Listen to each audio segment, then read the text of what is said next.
What's up, y'all? My name is Rico. I'm a sterile processing technician, and this is what they hide about sterile processing. Now, I'm not trying to scare y'all away from sterile processing, but this is just what they hide. You got your book, but listen, this is what they hide. I'm tell you the truth.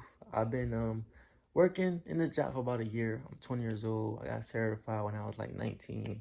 I got certified as soon as I got out of school. I wasted no time, so make sure you get your certification as soon as you get out of school, right? But anyways, I'm gonna tell you what they had, right?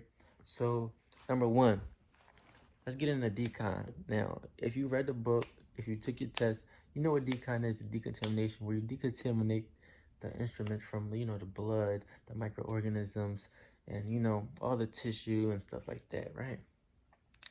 Now, if you scared of blood or you throw up when you think about blood, don't become a sterile processing technician. Like, I'm not trying to scare you. I'm not trying to scare you, but don't become a sterile processing technician if you're scared of blood, because it's just not for you. Or a surgical tech, or a doctor or surgeon, because a lot of blood is involved. But I ain't gonna lie, it's not a lot of blood though. Like as you expect, like it's not a lot of blood. From my experience at my facility, it's not a lot of blood. Some facilities have a lot of blood and tissue, but when that happens, you could just alert your coordinators, and they'll alert the surgical techs from that facility that sent it to you. They'll get in trouble for that, because they're supposed to spray it themselves so it can be easier for you to clean. Not supposed to be that much blood in your trays. So yeah, like and another thing about decon is you staying up all day. So you gotta get some comfortable shoes. You gotta stand up on a mat. Because if you're gonna decon, you're gonna be standing up for a while. There's no chairs in decon. There's no chairs in decon. So if you don't like standing up all day, not for you. But a good thing about sterile processing is you got, in every other department, you get a chair to sit down and you do your work. They're not gonna make you stand up and do your trays, unless your facility don't got no chairs. But yeah, so the decon, just what I based off what I told you, if you don't like what I told you, don't become a sterile processing technician. Standing up all day in the blood. But I'm cool with that because, once you get the right shoes and stuff, you cool. Secondly, you gotta be organized. Like you have to be organized, because if you're not organized, you get in trouble.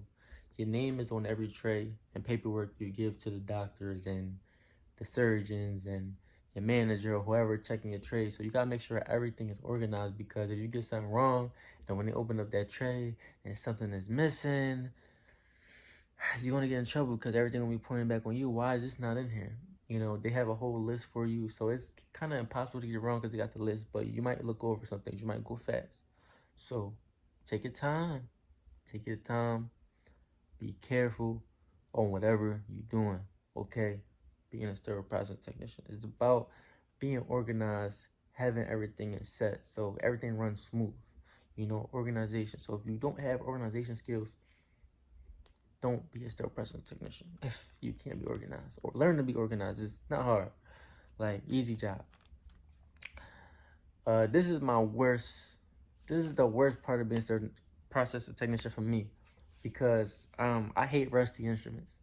I hate rusty instruments because when you put an assembly, you gotta hit the rust off with the eraser and stuff like that, and it's like they track your productivity, right? So when I say that, is like they track how much trays you do and instruments you do, and if you don't reach your instrument requirement, like my facility is, you gotta have 1,000 to 1,200 instruments with like 15 or 20 sets done or something like that. That's a lot.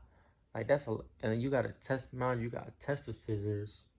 Like you gotta test the scissors. You gotta make sure there's no rust on it. You gotta make sure everything is ordered. You gotta make sure all your instruments there. And if it's not an instrument there, you gotta go find in the cabinet. It's like a lot of miscellaneous stuff that could happen that mess up your time. You know. So it's just like the rusty instruments just make it a big convenience, because you gotta look every crevice of the instrument, make sure it's not here. Like you, they want you to take your time, but they want you to push out a lot of stuff. So it's like, it's a bad mix. But you just gotta have the right eye. If you have the right eye, you're gonna be successful. Because I know people who push out 2,000 instruments a day with like 20, 30 sets, 40 sets. I'm like, how do you do it? How? I'm only pushing out no more than 15, 10, sometimes 8 on my bad day. Like, but I'm getting better every time I do it though. But yeah, I'm in steam right now, so I haven't been touching instruments, but I'm trying to get back. But yeah, so then like you gotta make sure whatever you do, gotta have quality. Everything in here is about quality. Q&A, quality and assurance. You can read that in a book, right? Read in a book. And then another thing, like if you don't have this, you're not gonna be successful. You need teamwork. Teamwork, you got a team, you got a bunch of co-workers around. Teamwork make the dream work. If you don't have teamwork, I don't know what to tell you. Like, I don't know what to tell you, because look, if you don't have teamwork, then yeah, like make sure you're knowledgeable. Make sure you read your book. Like most of the stuff, I ain't gonna lie. Most of the stuff on a book, I wouldn't say is not in your job, but everything is in here. It is. Like even when you take the test, all the stuff is on the test. It's just they make the words like wrong. I know I'm rambling. All right, let me get back to the topic. But yeah, if you don't yeah, you gotta be good. Man, you don't gotta be perfect. This job is easy though. Like, this is probably the easiest job I ever had. I'll tell you that now. I would recommend this for anyone that don't want to go to college. Because you know what they do in college? They're going to tax you $100,000 in debt. Like, probably a year. You got to pay all that off. Like, nah. If you don't want to go to college, you want to make some good money, become a sterile processing tech. And you could travel, too. You could travel. Like, so that's a good thing. You could travel, you can make good money, you can meet good people, and it's not a hard job. I'll be honest, probably the easiest job you ever have. You just gotta do it right, you know? Gotta be productive, you gotta focus, you gotta make sure everything cool, on point. So yeah, listen, if y'all have any questions for me, drop down in the comment section. I'm just trying new videos out, just trying to see what's working for me.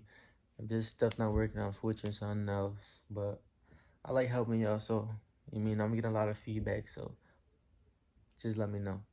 Alright. This is your boy Rico, Sterile Processing Technician Certified CRCST. So let me know. Man, just let me know. I'm not gonna edit this video at all. I'm gonna just let it flow. I'm gonna just let the video flow. I'm gonna see if y'all like it. Alright. So yeah, it's your boy. Yep, like, comment, subscribe for me. Give me the 10K. Give me the 10K, please. Try to get 100K. And we out.